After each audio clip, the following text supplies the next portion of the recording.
Hello and welcome to my presentation titled Grit and its Impacts on Success. My name is Jamim Khan Patan, and this presentation is part of my coursework for the Bachelor's of Business Administration Honors program at Manipur Global Next University under the guidance of Ms. Janani Krishnan.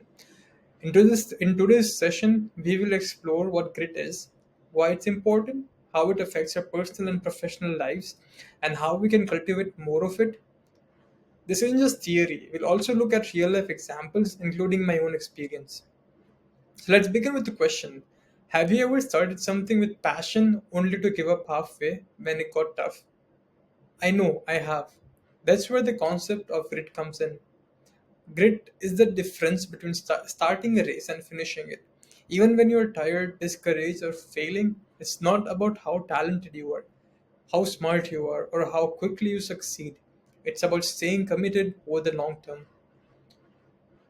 The term grit was popularized by psychologist Angela Duckworth, who defines it as a combination of passion and perseverance for long term goals. It has two main components: perseverance of effort, continuing to push even when faced with setbacks, and consistency of interest, staying committed to the same goal over time. So grit isn't just about working hard, it's about working hard on the same thing for the long time. So why does grit matters? Duckworth's research shows that grit is a better predictor of success than talent or IQ in many areas.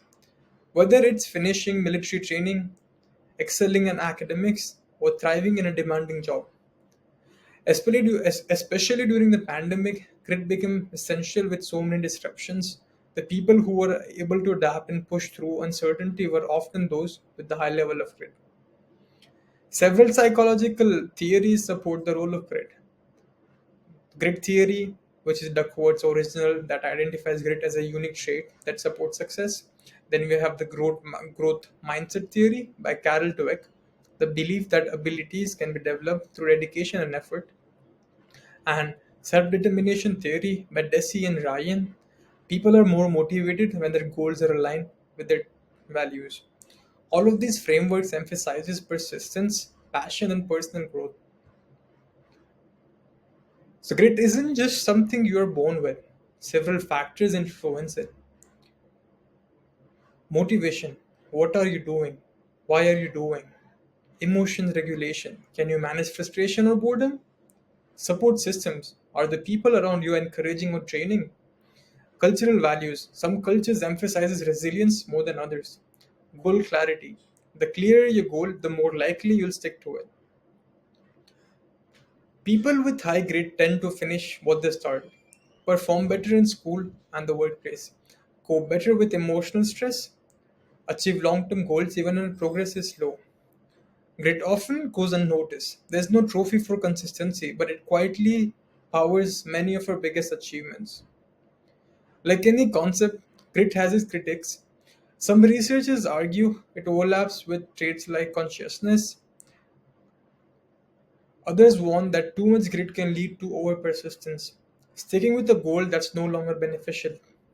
And culturally, a grit may not look the same everywhere.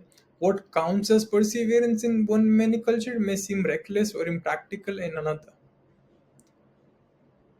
Now let me share my personal experience with grit. I work night shifts 8:30 p.m. to 8:30 a.m. and I am also enrolled in university, where classes during the day and prayer obligations on Friday. These were the times I wanted to quit. I was tired, burnt out, and doubting myself, but I remembered why I started. My long term goal of graduating and building a better life. Looking back, I realized grit isn't something I read about, it's something I live through. You don't need to be famous or start a company to have grit. If you have ever pushed through a tough semester, worked while studying, or kept going despite personal challenges, you use grit.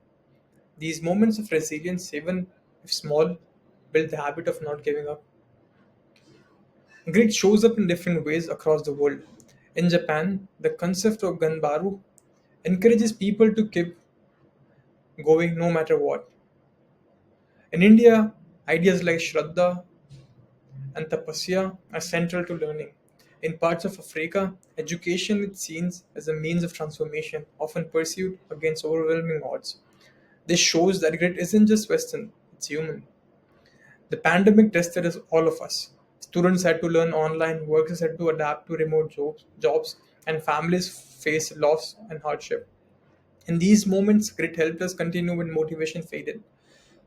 For me, balancing work, study, and isolation wasn't easy, but grit made it possible to adapt, persist, and grow. Great leaders often display extraordinary grit. Nelson Mandela spent 27 years in prison and came out advocating for peace. Indra Nooyi, former CEO of PepsiCo, consistently overcame cultural and gender barriers through persistence and vision. Leaders with grit create environments where others can thrive. Many successful entrepreneurs succeed not because they were smartest, but because they didn't give up. Jack Ma was rejected from 30 jobs before founding Alibaba. Sarah Blakely was turned down repeatedly before Spanx became a billion-dollar company. Their stories prove that talent opens the door, but it keeps you going. In modern workplace, especially in hybrid or remote settings, grit helps people stay focused without supervision, handle rejection and tight deadlines. Keep learning even when things aren't easy. Companies now value grit because it translates to long-term performance and adaptability. Recent studies continue to show that grit positively impacts student achievement, correlates with job satisfaction and lower burnout, predicts success in online learning environments. These findings confirm that grit isn't just trendy, it's transformative. So let me ask you, would you rather be naturally talented or extremely persistent? Talent is great, but it doesn't guarantee results. Grit fills the gap between what we dream and what we achieve. As the quote says, our potential is one thing, what we do with it is another. The good news, grit can be developed. Here's how: set clear, meaningful long term goals, embrace setbacks and part of the process, reflect regularly on your purpose, practice discipline through daily habits. It's like a muscle. The more you use it, the stronger it gets.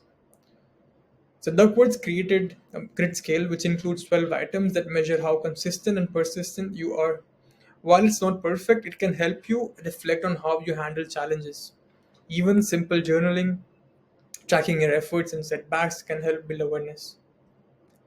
Grit is becoming a focus in education too. Schools are using challenge based learning to encourage perseverance. Teachers are coaching students not to quit too early.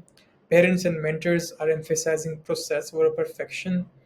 This shift is helping students prepare not just for exams but for life. Let's do a quick check. What is a long term goal you're working on? How do you respond when things don't go your way? Are there any areas where you have quit early and wish you hadn't? Reflecting on these can help you find where you can apply more grit. So let's recap. Grit is equals to passion plus perseverance. It predicts success across many fields. It's shaped by motivation, emotion, and support. It can be developed and it changes lives. What I've learned is that grit isn't about never failing, it's about never stopping.